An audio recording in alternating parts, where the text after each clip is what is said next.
السلام علیکم۔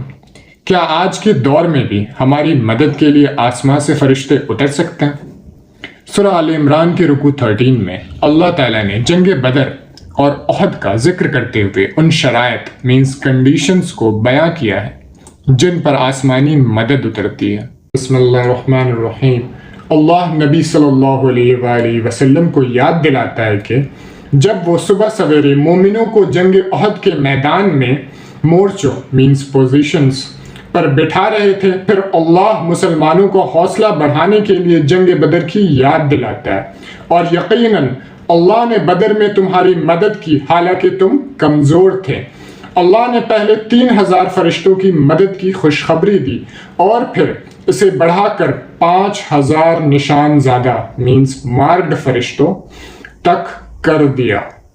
لیکن یہ آسمانی مدد کسی جادو کی طرح نہیں آئی۔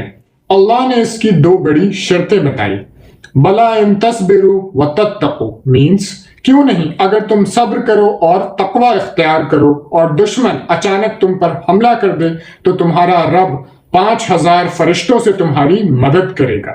یعنی اللہ کی مدد تب آتی ہے جب انسان پہلے خود صبر اور ہمت کا مظاہرہ کرے اور اللہ سے ڈرنے والا ہو۔ آخر میں اللہ ایک بہت خوبصورت حقیقت بیان کرتا ہے۔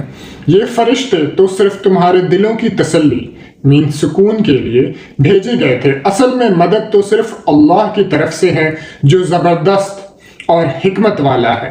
وَمَن نَّصْرُ إِلَّا مِنْ عِنْدِ اللَّهِ۔ لیسن: زندگی کی کسی بھی جنگ میں ہمت نہ ہارے۔